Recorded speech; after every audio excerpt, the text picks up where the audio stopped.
The best thing you can say to a victim of child sexual abuse or of sexual assault is, I believe you.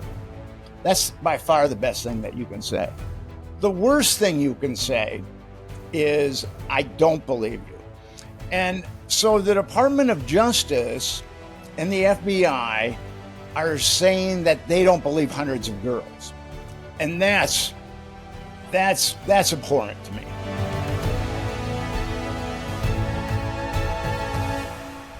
Hi, I'm John Kiriakou, and welcome back to Deep Focus. The Jeffrey Epstein story is the biggest story in the country right now. And it's kind of crazy because it's about 20 years old. But it seems like every day that goes by, we hear a new revelation. And now the one person convicted and jailed for sex crimes against children in this case, the pimp, essentially, Ghislaine Maxwell, is looking at the idea of a presidential pardon. This thing is complicated. It's more complicated than we realize. There are very clear-cut good guys and bad guys, and we're going to talk with the country's leading expert. I don't say those words lightly. The country's leading expert on the Jeffrey Epstein case. That's Nick Bryant.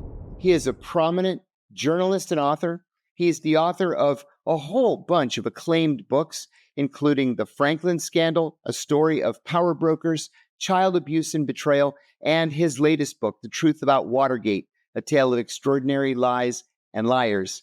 And he's particularly well known as the leading expert on this case, who actually owned and released the Epstein Black Book. Nick, thank you so much for being with us. This is really exciting for me. Great to be with you, John. Thank you. And there's so much to ask you. I'm not even sure where to begin. So I guess the most logical place is to start at the beginning.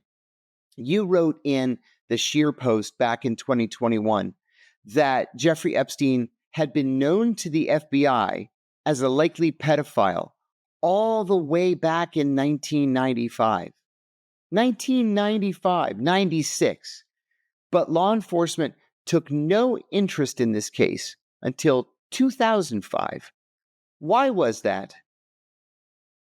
Maria Farmer was the first alleged victim to come forward, and she came forward in 1996, and she has said that she went to the New York police and they directed her to the FBI.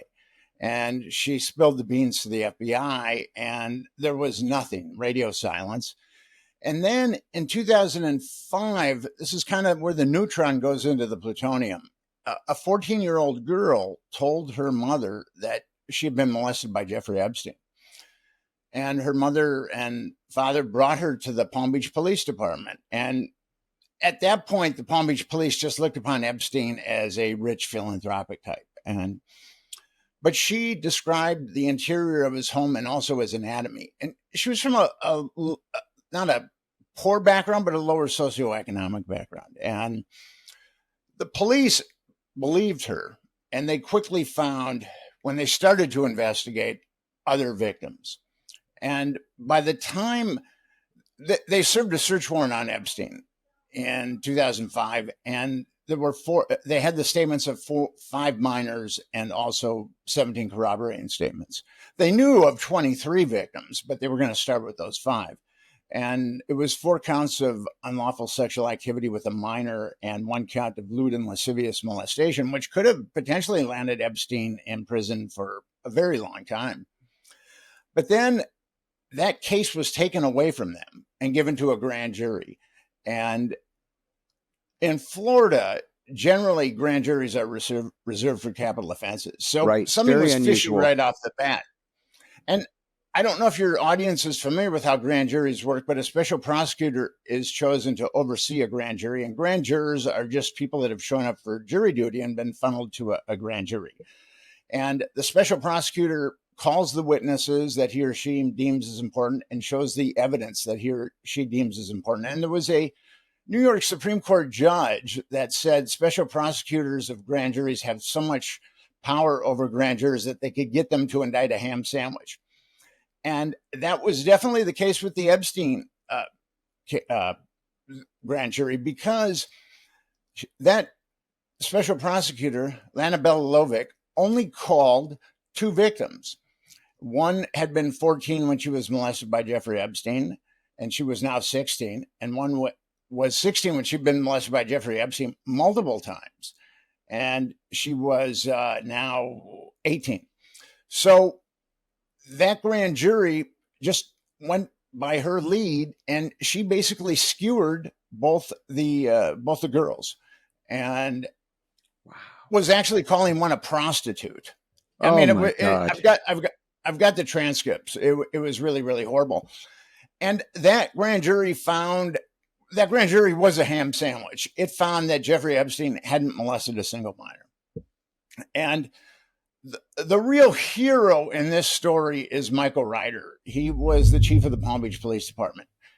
He was threatened, he was followed, and there was a terror campaign against him, but he refused to back down. And when that grand jury didn't return any indictments of child abuse against Jeffrey Epstein, he became quite vociferous and went to the Department of Justice. And at that time, Alexander Acosta was the U.S. Attorney for the Southern District of Florida.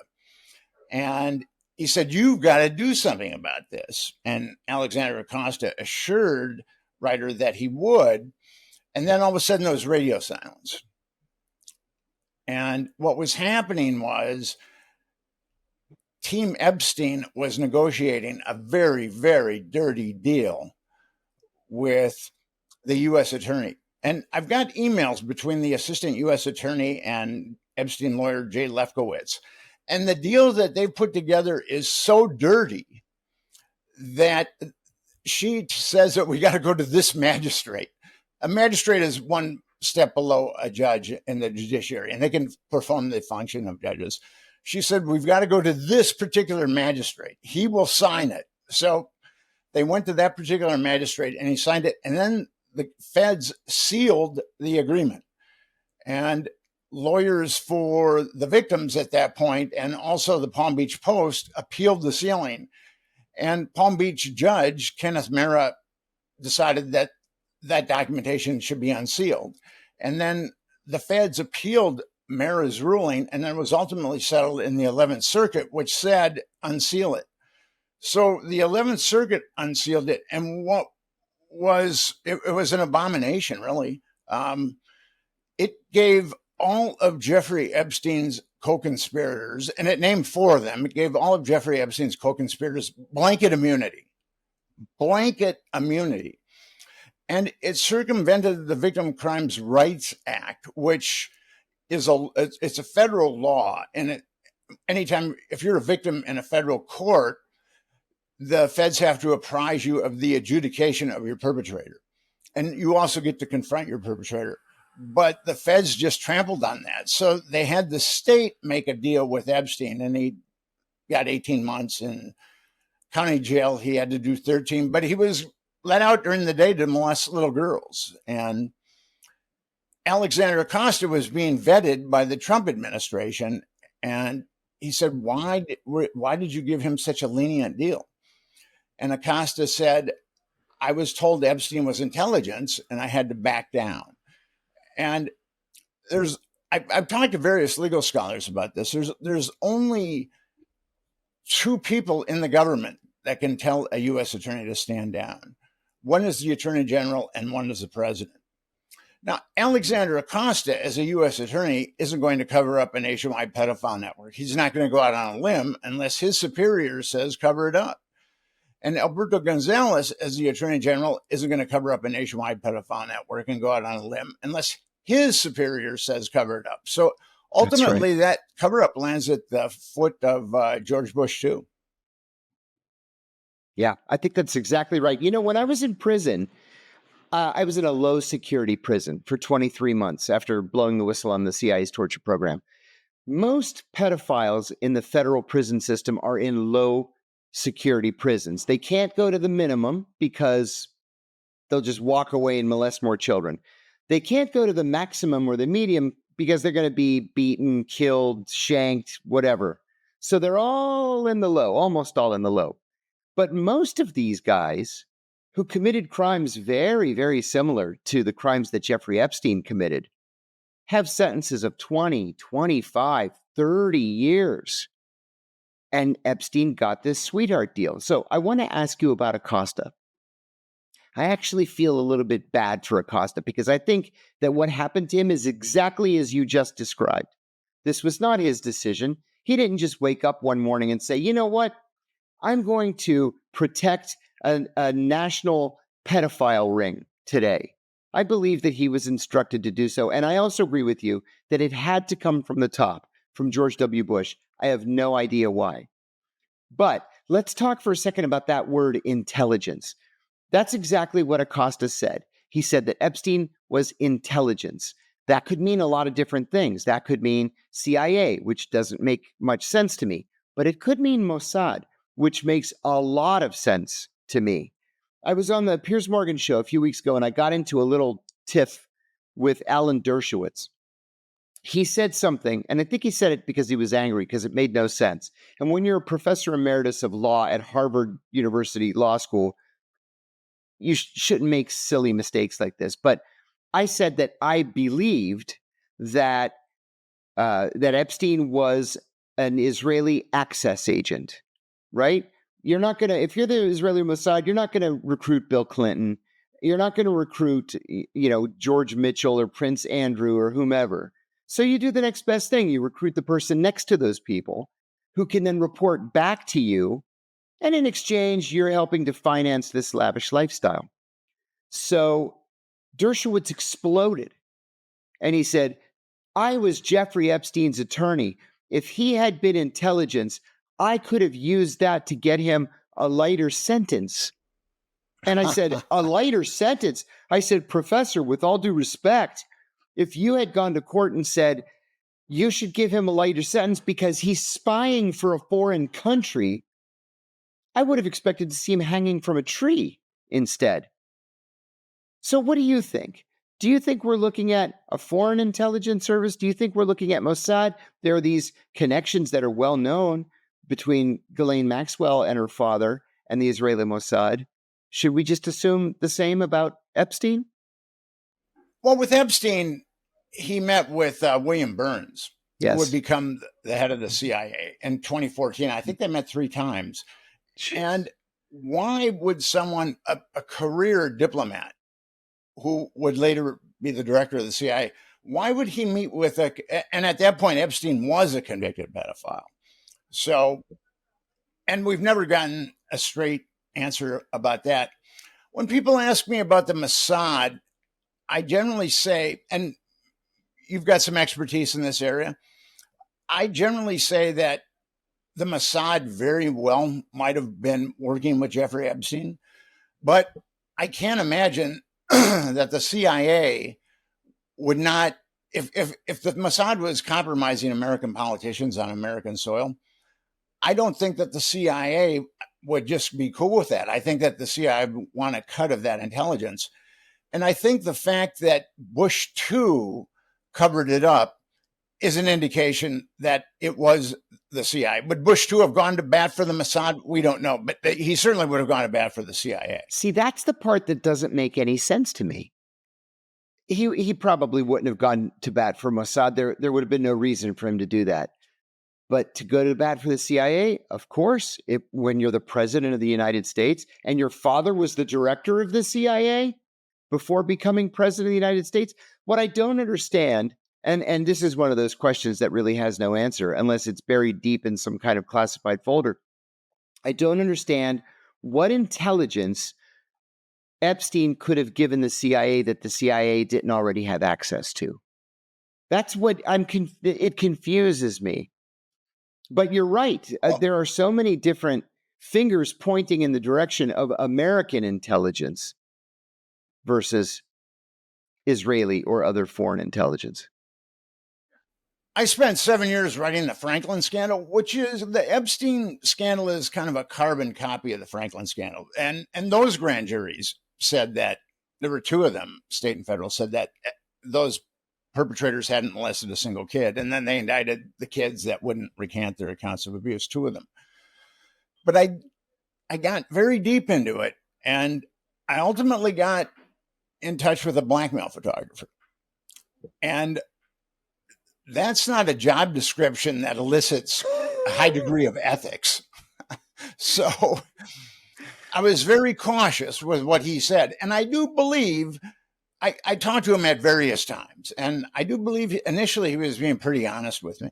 I think at a certain point, he started to be dishonest with me, and I told him that, and haven't talked to him too much since, but I like his analogy. He's an unctuous guy, but he was a smart guy.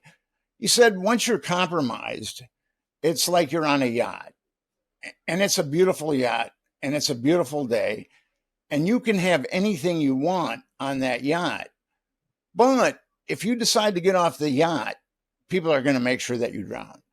The people on the yacht are going to make sure that you drown. And I think that that's the case with Epstein, but I also think there might have been blackmail activities. I mean, he definitely provided like George Mitchell. I think he was one of the perpetrators. You mentioned him. He was the Senate Majority Leader.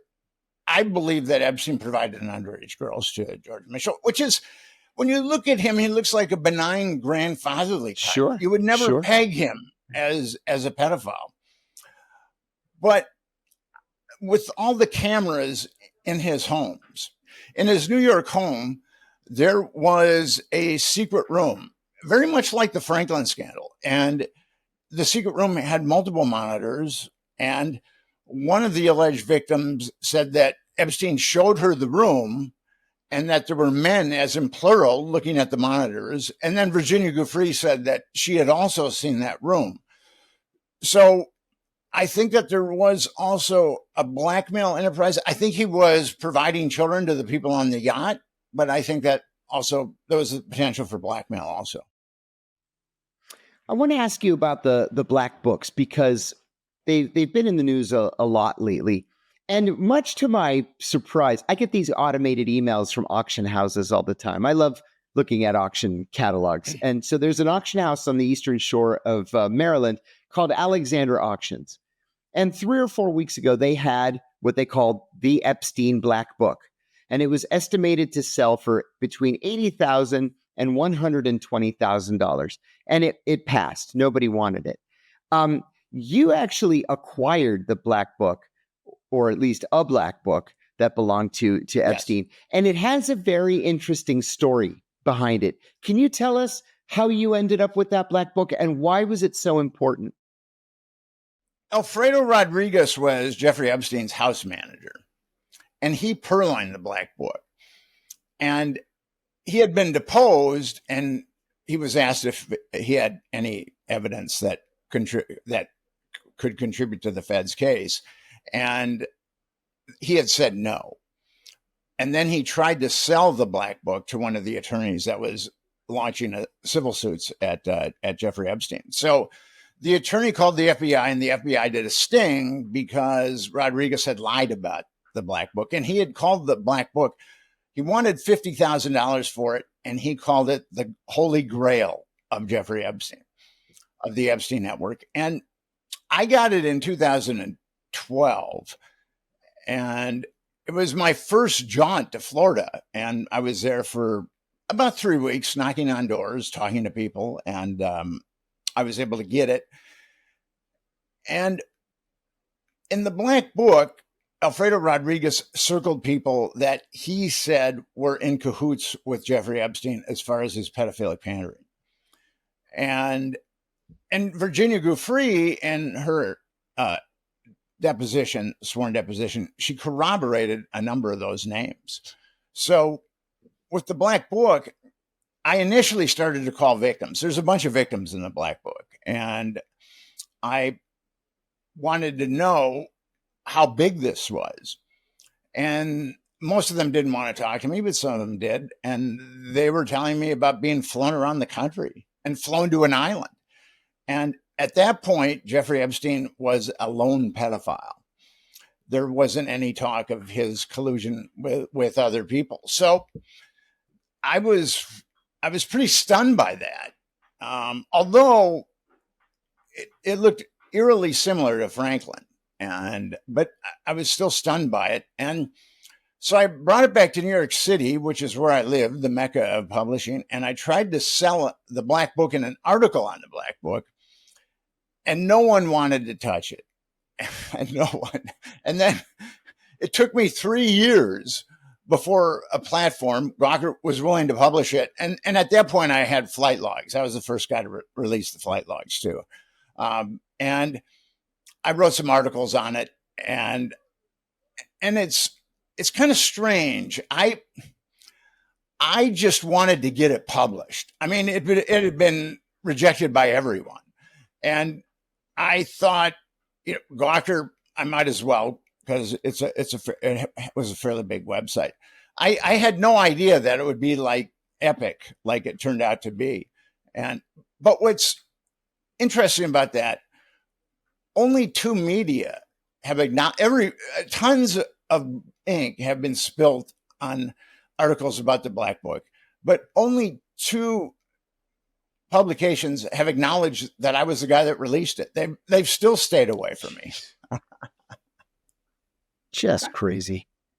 Just crazy. And I've got there's someone who's helping me now. He's volunteering his time, and he has a lot of media connections. And I had dinner with him about 2 weeks ago. And he said to me, as a journalist, you're radioactive. So. I just heard yesterday that I'm a Russian stooge. So welcome to the club. I want to ask you too, if I could, about. No, go ahead. I mean, there's a lot of knuckleheads floating around the internet. You don't know if they're knuckleheads or they're actually working for some deep malignant part of our government. And someone said that I was a CIA agent, and why would I release a Black Book and redact no names? If I was actually CIA, I would have been redacting some names. So I get a kick out of it. Yeah. People are not as smart as they want us to believe they are. I want to ask you about Ghislaine Maxwell. I'm utterly perplexed by this whole situation. At the end of the day, she's the only person that was convicted of a crime here besides Epstein. And Epstein, of course, having died in the MDC Brooklyn, was never, convicted or sentenced in the second iteration of his charges. She was convicted and got 20 years. 20 years is a very long time. She's doing it in a very comfortable minimum security prison, because if you're a female pedophile, which is very unusual, you can go to a minimum security, not if you're a male. But now, at least this week, she's the darling of the Justice Department. The president won't rule out pardoning her. A child sex predator, pardoning her. What should we make of all this? Well, I mean, she really got lucky. The charges, she was indicted on conspiracy to entice minors to travel and engage in illegal sex acts, conspiracy to transport minors to participate in illegal sex acts, transporting a minor to participate in illegal sex acts, sex trafficking conspiracy, and sex trafficking a minor. That's a heavy sentence in the federal system, sex trafficking a minor. That's 15 to life. And this just shows how screwy this case is. She was indicted on 3 conspiracies, but no one else was indicted. And so where was the conspiracy? Unbelievable. What's that? So where was the conspiracy? You can't be the only person involved in a conspiracy. And now the feds are saying Jeffrey Epstein acted alone. So according to the feds, Jeffrey Epstein and Ghislaine Maxwell didn't molest children together, which definitely isn't true. Which we know is not true. Yeah. And the Trump administration keeps getting itself in trouble. And on February 7th, our Attorney General Pam Bondi, or February 26th, she said that she was going to release all the Epstein files. And then what she released was really a nothing sandwich. When I released the Black Book, we redacted the adults' numbers and we redacted the victim's last name and their numbers. And I saw a rendition of the Black Book that I put up that she released to the quote unquote influencers, and every name was redacted. So she didn't provide us with any new revelations. And then she said that she'd been bamboozled by the FBI, the New York FBI field office. So she's telling us that she's going on national television. She's telling us that she's going to release everything. And then she says that she's been bamboozled by the FBI. And so either she's lying when she was on national television, either she was lying or she's inept. And I'm a charitable person, so I just said she was inept. But then she kept on digging herself into a deeper hole. She declared that the documents would be released, but matters of national security would be redacted. So now she has to tell us why a bunch of child molesters have anything to do with national security, which she didn't. And the crescendo of her mendacity came on May 7th when she said that she said, I'll quote her, there are tens of thousands of videos of Epstein with children or child porn, and there are hundreds of victims. And she said that they were just going through it at that point. But the FBI couldn't open Jeffrey Epstein's safe fast enough. The morning after he was arrested, the FBI opened up his safe. And according to the New York Times, there were lots of discs with a lot of child abuse material. And Business Insider reported that there were hard drives. And you can bet the FBI and whatever malignant corner of government that Jeffrey Epstein was involved in, they were looking at that stuff that day. They probably did double shifts because there was a lot of it. And so for her to say that they're just now looking at it, that it's been sitting in a corner of the FBI collecting dust, that is mendacity, just outright mendacity.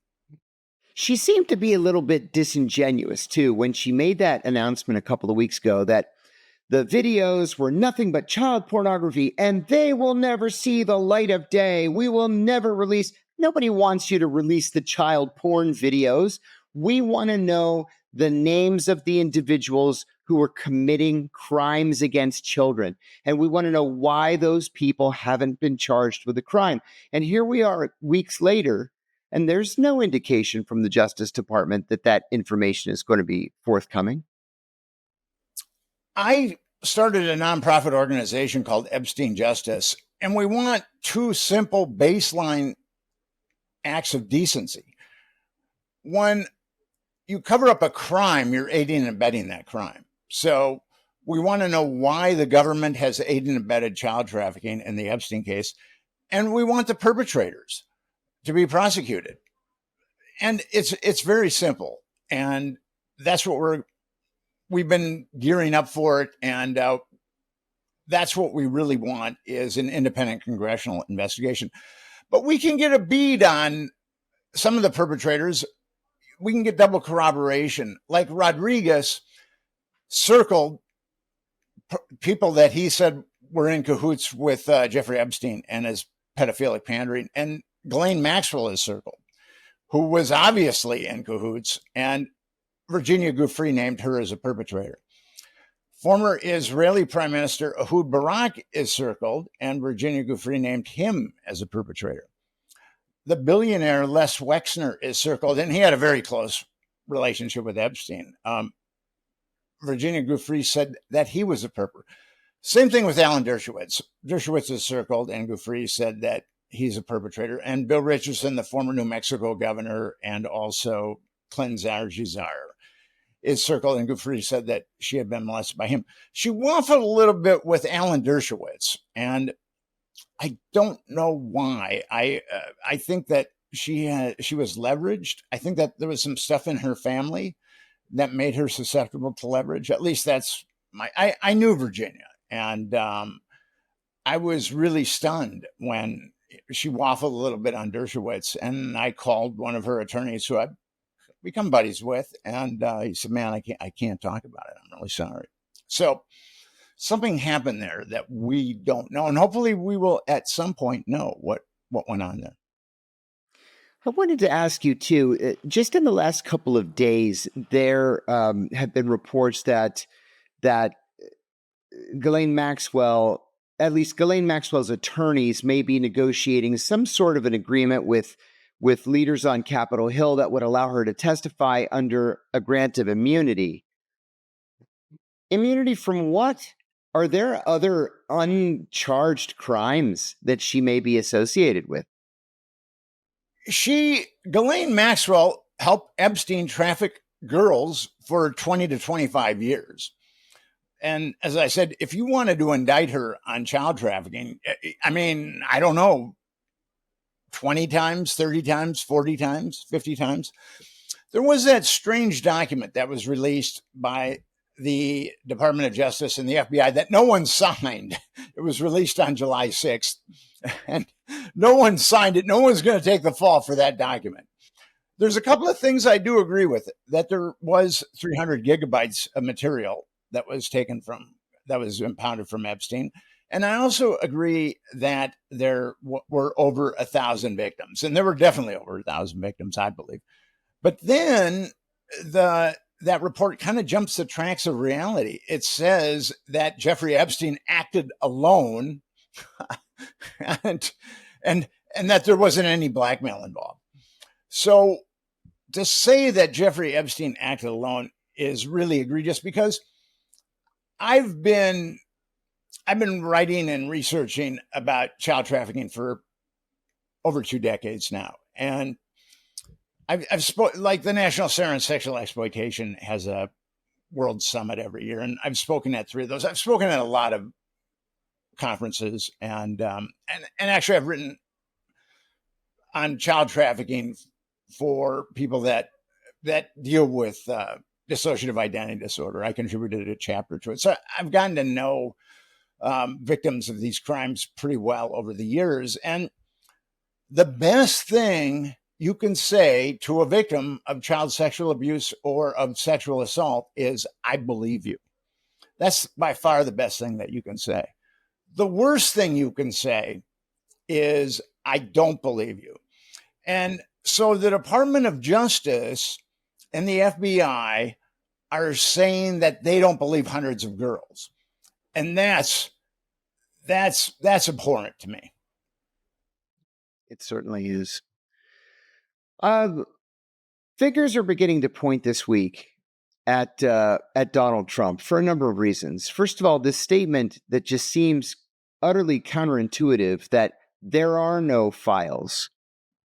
You know, maybe there's not a file that says list of Jeffrey Epstein's sex co-conspirators. Sure, okay. I'll concede that maybe that file doesn't exist. But come on, are we in a situation here where, to paraphrase Bill Clinton, it depends on what the meaning of file is? What are there files? Right, there have to be files. What are we talking about here? I mean, people were talking about an Epstein list, and it's not like Jeffrey Epstein ran a travel agency and he kept a list of his clients on his refrigerator with a magnet. I mean, but the Black Book names a lot of perpetrators. A lot of them are circled, but a lot of them aren't. One of the things that kind of differentiate a perpetrator from a non-perpetrator in the Black Book is the number of contacts that Epstein had for them. With Clinton, I think he had 24 contacts. And with Trump, I think he had about 12. The Trump administration is really hurting itself. It came out with that 7-6 document that said Jeffrey Epstein act alone. And then Donald Trump was blaming it on the Democrats, that it was a Democrat conspiracy. But the cover-up started under Bush too. So it wasn't a Democratic conspiracy. If you want to call it a conspiracy, it was a Republican conspiracy. And I'm not a Republican or a Democrat. I have no dog in that fight. I'm just looking for the truth. Nor do I. Mm-hmm. So with Donald Trump saying that it was a Democrat, I mean, he's like Pam Bondi and Patel. They just keep digging themselves in a deeper and deeper and deeper hole. And when the Speaker of the House, Mike Johnson, came out and said that he was adjourning Congress early so it couldn't vote on Representative Massey's bill to investigate Jeffrey Epstein's child trafficking, that's kind of mind-boggling to me. And Mike Johnson, constitutionally, is the third most powerful man in the country. And for him to shut down Congress so it couldn't vote on a bill to investigate a child trafficking network, I mean, that's evil. I mean, it's nefarious. And slightly surreal too. And he is. I've been reading articles about him, and he has this software on his phone called Covenant Eye, and his 17-year-old also has the same software on his phone, and they monitor each other's use of pornography. So he's monitoring his son's use of pornography, who is 17, and the 17-year-old son is monitoring his use of pornography. And I'll say this, and you know how sophisticated the intelligence agencies are with their cyber abilities. If Johnson is looking at certain types of pornography or child abuse material, it wouldn't be hard to tell him, you've got to shut down Congress. And that's certainly within the realm of reason in this story. You know what? I hadn't considered that, but that's a very good point.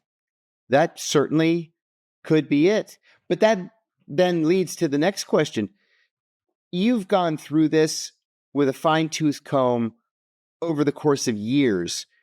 Is there anything that you've seen that would lead you to believe that Donald Trump has something to worry about personally? Okay, Donald Trump's name is circled in the Black Book. And he was dishonest about, he said he hadn't been to Epstein's home. He had been to Epstein's home. And he was also on Epstein's jet. There was someone named Katie Johnson who filed a lawsuit against Trump and Maxwell. And that was her pseudonym. And she said that she'd been molested by both Trump and Maxwell. And there was an accompanying affidavit too. And then she retracted her lawsuit. And I've heard multiple stories on why she might have retracted her lawsuit. We just don't know. But I looked for her and looked for her and looked for her for 3 years, and I found her. Wow. And because she might be a victim, what did she have decided to say? that I wasn't going. Well, here's the thing. I decided not to call her. I decided not to text her. I emailed her, and she's never got back. And this was over the course of the last 3.5 years, I've emailed her 4 times, and she's never gotten back to me. And I see that she's put together a life for herself. She's selling real estate in the Southwest. She's got a boyfriend. They go to Europe occasionally. So it's difficult to know what went on there. I would love for her to talk to me, and then I could get a bead on whether or not I felt she was telling the truth. So Katie Johnson is the only victim that we know of, underage victim, to accuse Donald Trump. But then that's such a convoluted, ambiguous tale that it's really difficult to know what the truth is with Katie Johnson.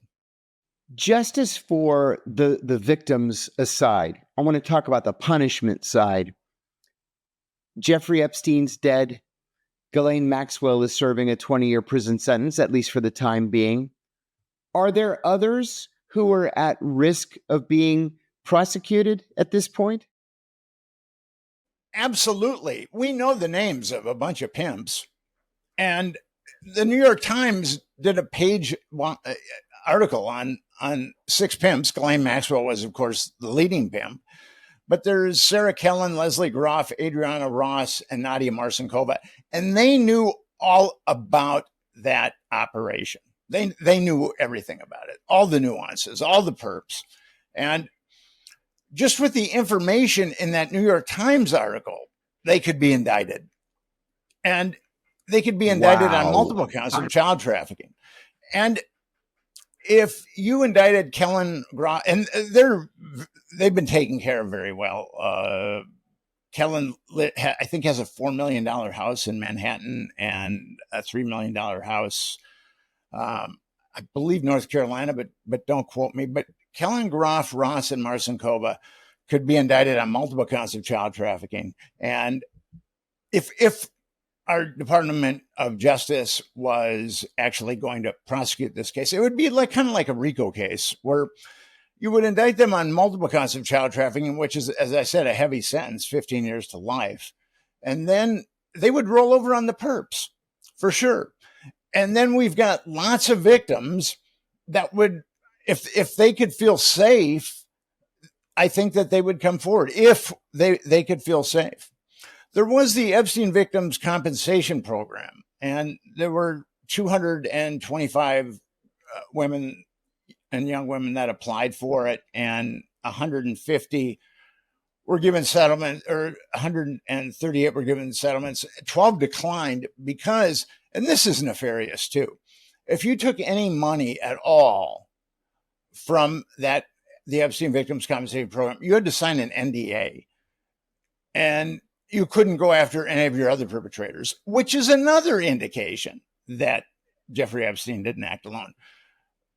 And we don't even know the criteria for what goes on in that program, because a number of women have been rejected who are definitely pandered by Jeffrey Epstein and molested by Jeffrey Epstein.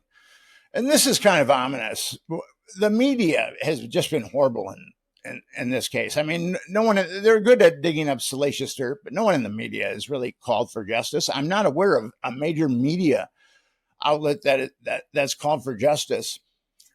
But the media has settled that the youngest Epstein victim was 14 years old. And I know two therapists. One's a pretty eminent psychologist, and she has a client who she believes was trafficked by Jeffrey Epstein when she was under 10 years old.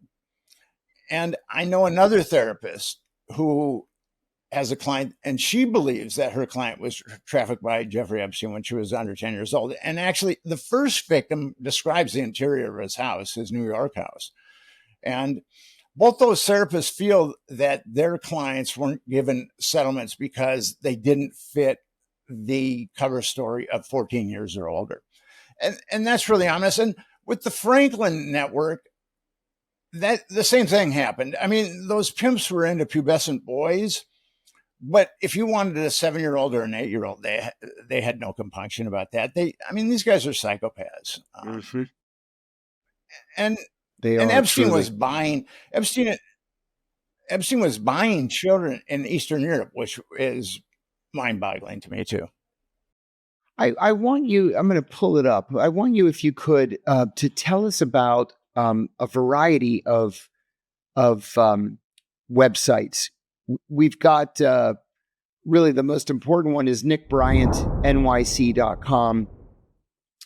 You've really stacked this with great articles and interviews. You have a blog. Your many books are listed. I didn't have time to mention all of the books. It's quite impressive. 1, 2, 3, 4, 5 so far. But tell us where people can go to learn more. You've got Facebook, you've got X, you have a number of different outlets. Tell us about that. The most important website that people should go to is EpsteinJustice.com. We're taking on the Congress, and we're getting bigger and bigger and bigger. And we need a majority in the House and the Senate to form an independent congressional commission that would include citizens like me, people that really wanted to do the right thing. If this thing goes into a subcommittee, it's going to die. So yeah, it'll never see the light of day. Yeah. So we need an independent congressional, and Thomas Massey has said that he will endorse us. So that's great. And then he's put out that bill 581, And there's 34 legislators that are co-sponsoring that bill. So we're going to start calling them at this point. And what we need is to get momentum and make sure we can shame these legislators into doing the right thing. As soon as Mike Johnson made that macabre announcement, we made him the legislator of the week. We have the legislator of the week where we put up and we have people call him and call his office or his various offices. So the week before, Mike Thompson was the legislator of the week. And people think that they don't have any power and that it's impenetrable. But if a legislator gets 20 to 30 phone calls about an issue, they're going to notice that for sure. Without any doubt. Well, I could talk to you for hours. We're going to leave it there. Nick Bryant, thank you so much for joining us. We would love to stay in touch. This thing is continuing to develop. It's like something new pops up every day or two. So thank you so much for joining us. And ladies and gentlemen, I wanted to ask you again, just like I did in the last interview and the one before, please hit the subscribe and like buttons. It doesn't cost a cent, and you can't even imagine how much that helps us. So we really appreciate it. Nick, thanks again for being on Deep Focus. We'll see you next time. Okay, John, thanks. Bye-bye.